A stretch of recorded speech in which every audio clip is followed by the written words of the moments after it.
another episode of Taste of New York. My name is Katja Sherlock and I'm excited to be sharing another slice of New York City with you today.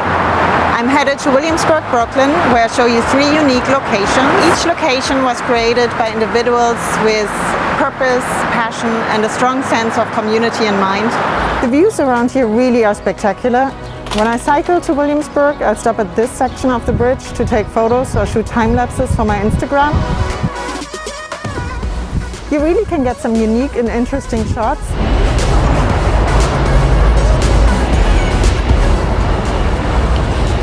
Today I'm going to be shooting with my Sony a7R II and a 35mm f2.8 prime lens. The prime lens is going to make for a light enough combo to carry around all day, and the focal lens, I think, is going to work out just perfect. So one of the first things that I do creatively is pick a spot that catches my eye. It's just to get into the swing of things, you know, not overthinking it, but I want to make sure that my camera settings are okay. This is a great location. We have 3 streets here with interesting viewpoints. One is Bedford Avenue. We'll get a shot of the Williamsburg overpass, the train coming down. Then we have Broadway with a beautiful view of One World Trade Center in the back. And last but not least, 6th Street with a great view of the Williamsburg Bridge. So these images are just the wrapping paper for today's story. Just a few throwaway shots before we get to the main event, which is shooting photo stories around the 3 locations we are going to visit. First up is Devocion, a coffee shop. Then we are going to Domino Park, and last but not least, we are having a nice meal at a place called Sundays in Brooklyn. Again, nothing too taxing, just a nice photo walk around the neighborhood. So I hope this inspires you to get out on your bike or put your walking shoes on and just take a few photos. So the Williamsburg Bridge is a very long suspension bridge that connects the Lower East Side in Manhattan with Williamsburg in Brooklyn.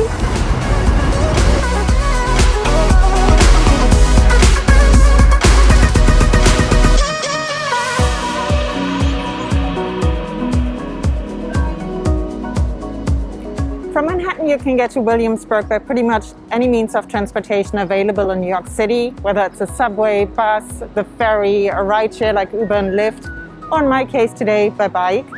What would Williamsburg be without its dozens of coffee shops? I mean, really, there are literally a dozen coffee shops within a 5-block radius from where I'm standing right now. And that's one of the reasons why I love Williamsburg so much. Wandering around Williamsburg will give you the sense that people don't really drink that much else. So if you're a coffee lover like me, it's both like a treat and a delight to explore all these coffee shops. Yes, to the wandering child, looking for a star to guide, pushing through the darkness of the night. Hold your hand up to your heart and know it's just a chance to start. Like Bedford Avenue, Grand Street has a lot of little shops, cafes, restaurants with outdoor seating as well.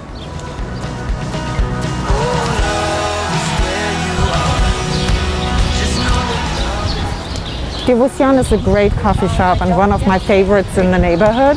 It's located on Grand Street and Wythe. In the past, you'd find me right inside editing photos on one of their comfy sofas.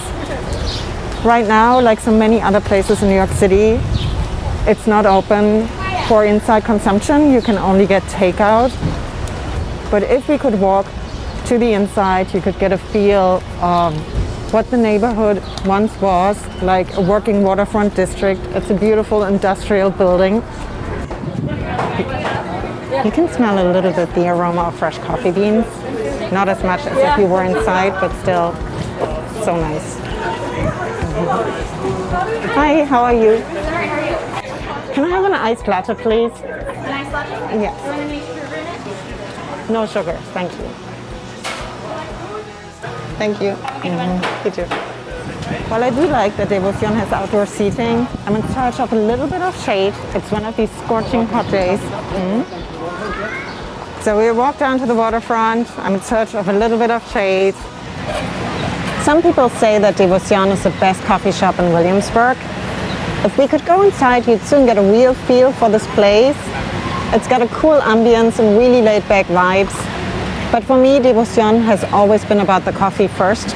The owner here is super passionate about what he does, and you can see how this easily translates into the whole coffee experience. He has created a cafe space that is both warm and inviting and beloved by both tourists and locals alike. It gets a lot of hype online, but he still manages to live up to year after year. So a fantastic cafe space coupled with great tasting artisanal coffee is what makes this place a total delight to visit. Devocion have taken many strides in order to create the best cup of coffee, and while the world's best cup may be up for debate, there's no doubt that the level of effort and devotion they put into making each cup really has paid off. It's their unique approach to roasting the freshest coffee possible that's the real story here. They go from original coffee bean to roast in under 10 days, and that's what they say makes all the difference. It's this art of coffee making that keeps me interested in coming back for more. You can really taste the difference with every sip. It is really so good. I think I talked enough about coffee now. Let's go over to Domino Park and check it out. This 5-block long riverside walk packs a lot of sweet features into such a small space. Every time I come here, I get this really positive vibe and feeling when I'm walking around. There's such a sense of balance and harmony when you look around. It really is urban landscaping taken to another level. Nothing really seems out of place. In fact, it all seems to just perfectly coexist, and because of that, Domino Park has become one of my favorite locations in Brooklyn to visit. Innovative approaches towards urban places have created these pathways you can journey along. There are multiple layers to the park, and they are all worth your time to explore. No detail is too small, no detail is overlooked, and they all play a part in how they come together to elevate your experience here. You can tell from all the features in the park that the landscape architect really knew what he was doing. Now, if this all feels vaguely familiar, then you won't be surprised that it's the work and signature trademark of the same architect and designer of the High Line.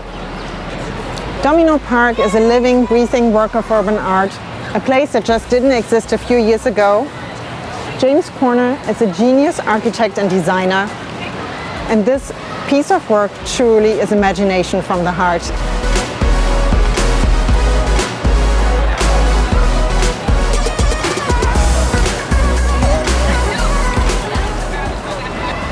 Domino Park is relatively new. It only opened in 2018. And as you can see, it integrated a lot of the salvaged equipment from the sugar factory into its industrial aesthetics, thus paying tribute to the sweet history of the site.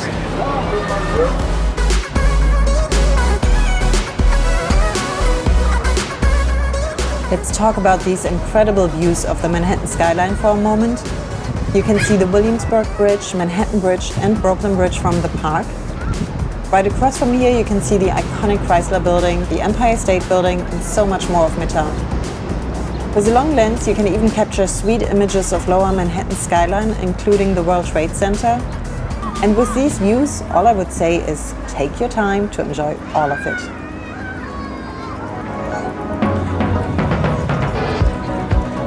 The main park greens now include social distancing circles that were drawn to encourage people to stay at least 6 feet apart, and it seems to be working.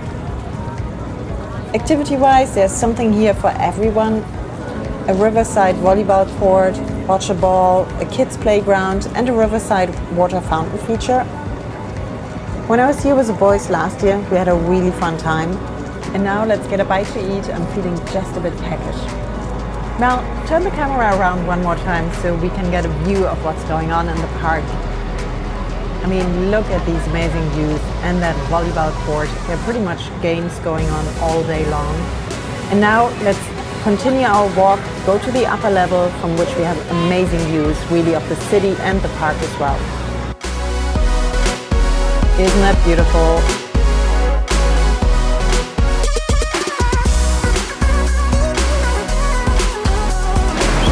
Seeing how busy the park is today, it's a Sunday, you can tell how important it is to the local community and to all other New Yorkers who travel here from all over the city.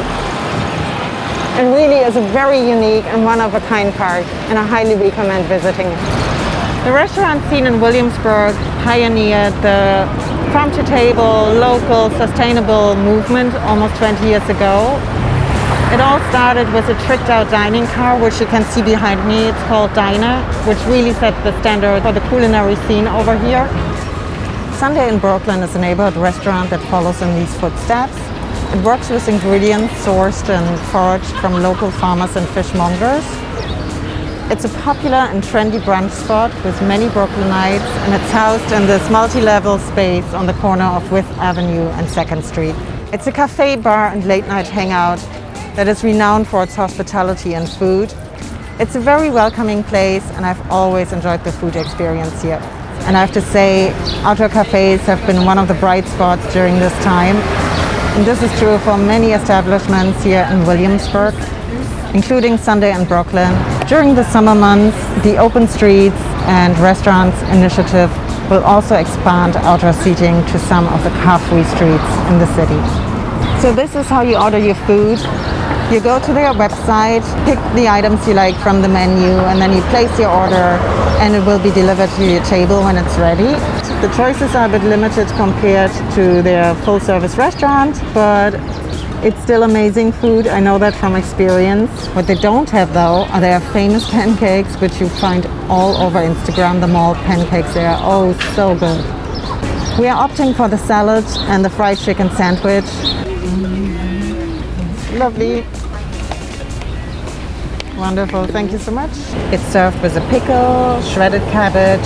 The fried chicken is topped with cheddar cheese, a hot, sweet and sour sauce. And the bun also has some extra mayo on it. As always, social distancing rules remain firmly in effect. Tables have to be spaced out 6 feet apart. And many places use contactless electronic ordering systems, which I use today.